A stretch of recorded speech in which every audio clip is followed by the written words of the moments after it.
ಏನೋ ಒಂದು ಚುನಾವಣೆ ಬಂತು ಆಯ್ತು ಅಂತಲ್ಲ.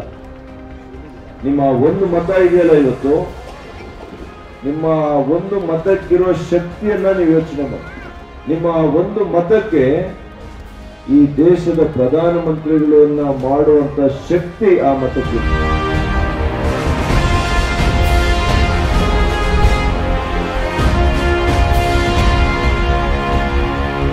ಇವತ್ತು ತಾವೆಲ್ಲ ಕೂಡ ತೀರ್ಮಾನ ಮಾಡಬೇಕು. ನಿಮ್ಮ MP 400ರ ಗುಂಪಿನಲ್ಲಿ ಮಾನ್ಯ ನರೇಂದ್ರ ಮೋದಿ ಅವರ ಗುಂಪಿನಲ್ಲಿ ಇರಬೇಕಾ, ಕೇವಲ 40 ಸ್ಥಾನ ತಗೊಂಡು ವಿರೋಧ ಪಕ್ಷದಲ್ಲಿ ರಾಹುಲ್ ಗಾಂಧಿ ಅವರ ಜೊತೆ ಇರಬೇಕಂತ ತಾವು ತೀರ್ಮಾನ ಮಾಡಬೇಕು.